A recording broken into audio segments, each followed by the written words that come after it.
তো সুখবরটা হচ্ছে আপনারা ৫ বছর মেয়াদি নিউজিল্যান্ড আশা করি সবাই খুব ভালো আছেন। তো study abroad with PP YouTube চ্যানেলে আপনাদের সবাইকে স্বাগতম। তো আপনাদের সবার জন্য আজকে একটা সুখবর রয়েছে। তো আজকের সুখবরটা হলো মূলত তাদের জন্য যারা কিনা ওয়ার্ক পারমিট নিয়ে বিদেশে যেতে যাচ্ছেন তাদের জন্য। তো সুখবরটা হচ্ছে আপনারা ৫ বছর মেয়াদি নিউজিল্যান্ডে ওয়ার্ক পারমিটের ভিসা নিয়ে ওই দেশে যেতে পারবেন। এবং আজকের এই ভিডিওটা টোটালি মূলত যারা কিনা নিউজিল্যান্ডে ওয়ার্ক পারমিট নিয়ে যেতে চাচ্ছেন তাদের জন্য। ক্যান্ডিডেট এমপ্লয়ার ওয়ার্ক ভিসা যে ওয়েবসাইট আছে অফিসিয়াল, ওই ওয়েবসাইটে গেলেই আপনি AC candidate employer work visa এটা সম্পর্কে জানতে পারবেন। তো এখানে সব ডিটেলস দেওয়া আছে। তো ভিডিও শুরুর আগে বলে নিই, আপনারা নিজেই এই ভিসাটি অ্যাপ্লাই করতে পারবেন। তো আজকের এই ভিডিওতে আমি আপনাদের বলবো যে এই ভিসাতে আপনার মেয়াদ কত বছর, খরচ কীরকম হবে, প্রসেসিং সময় কীরকম পড়বে, কে অ্যাপ্লাই করতে পারবে এবং হচ্ছে কী ডকুমেন্টস লাগবে অ্যাপ্লাই করার জন্য। তো সম্পূর্ণ ভিডিওটি দেখতে থাকুন, ভালো লাগলে ভিডিওটি শেয়ার করে অন্যকেও জানিয়ে দিন।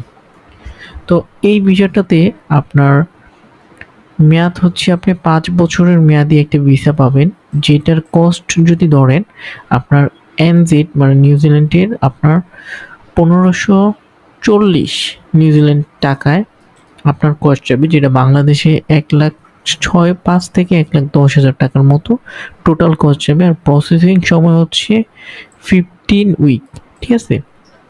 আর এই ভিসাতে রিজেকশন হওয়ার চান্স খুবই কম, আপনি যদি সঠিক ডকুমেন্টস প্রোভাইড করেন এটাতে চান্স খুবই কম।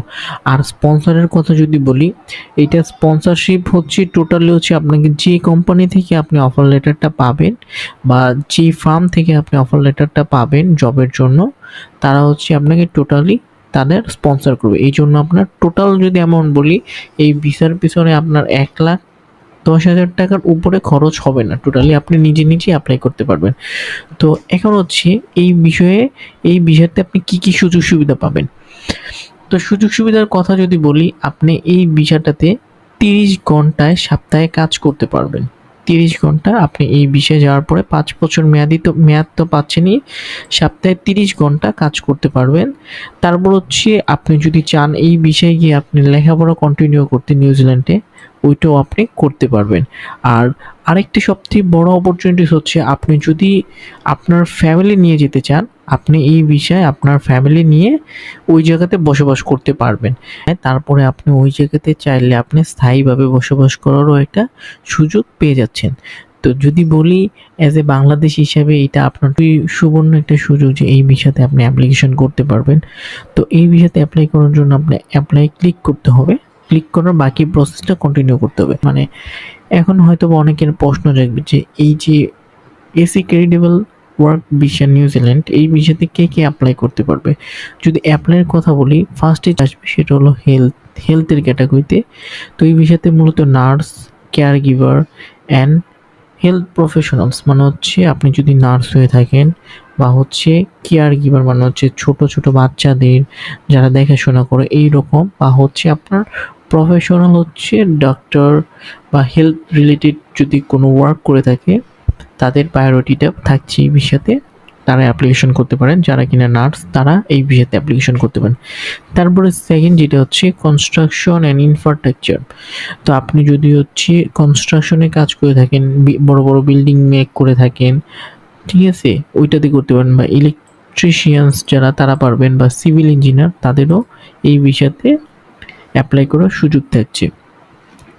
তো আপনারা এই ভিসাতে অ্যাপ্লাই করতে পারবেন। থার্ড ক্যাটাগরিটা হচ্ছে আইটি অ্যান্ড টেকনোলজি। তো আইটি আর টেকনোলজি বলতে হচ্ছে আপনি যদি সফটওয়্যার ডেভেলপার হন, আইটি স্পেশালিস্ট হন, ডাটা অ্যানালাইজার হন, আপনিও এই ভিসাতে অ্যাপ্লিকেশন করতে পারবেন। তো আমাদের বাংলাদেশে কিন্তু এই ৩ ক্যাটাগরির লোকজনই খুব বেশি এই সেক্টরগুলোতে, মানে nurse, care giver, builder, electrician, civil engineer, software engineer, IT specialist. তো অ্যাজ এ বাংলাদেশ হিসেবে আপনারা সবাই কিন্তু এটা দিয়ে করতেন। তারপরে ক্যাটাগরিটা হচ্ছে আপনি যদি ভালো মানের শেফ হন, hotel manager and tour operator মানে হচ্ছে আপনি হসপিটালিটি অ্যান্ড ট্যুরিজম সেক্টরে অ্যাপ্লাই করতে পারবেন যদি আপনি শেফ হন বা হোটেল ম্যানেজার বা ট্যুর অপারেটর সিস্টেম হন। তারপরে আসা যাক সবথেকে পপুলার যেটা, মানে বাংলাদেশ থেকে সবথেকে পপুলার যেই ক্যাটাগরিতে অ্যাপ্লিকেশন করে সেটা হচ্ছে এগ্রিকালচার ক্যাটাগরিতে। তো এগ্রিকালচার ক্যাটাগরিতে আপনার কাজটা কী হবে, ফার্ম ওয়ার্ক হবে, আপনার হচ্ছে বিভিন্ন কৃষি জমিতে কাজ করতে হবে, ভেটেরিনারি, ঠিক আছে, এইরকম বিষয়তে।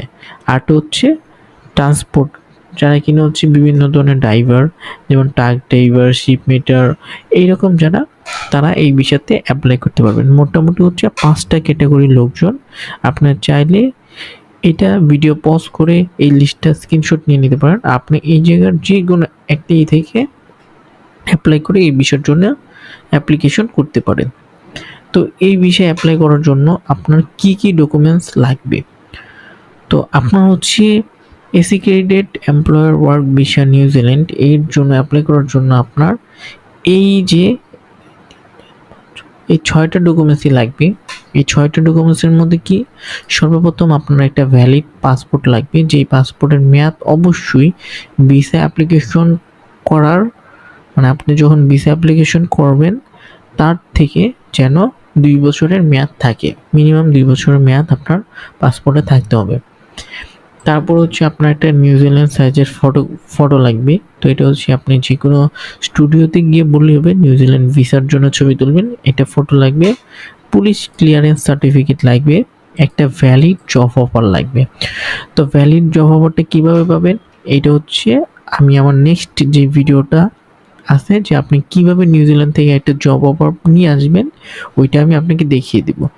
তারপর হচ্ছে evidence that you meet the job requirement, মানে আপনাকে প্রমাণ করতে হবে যে আপনি যেই জবটা নিউজিল্যান্ড থেকে অফার পেয়েছেন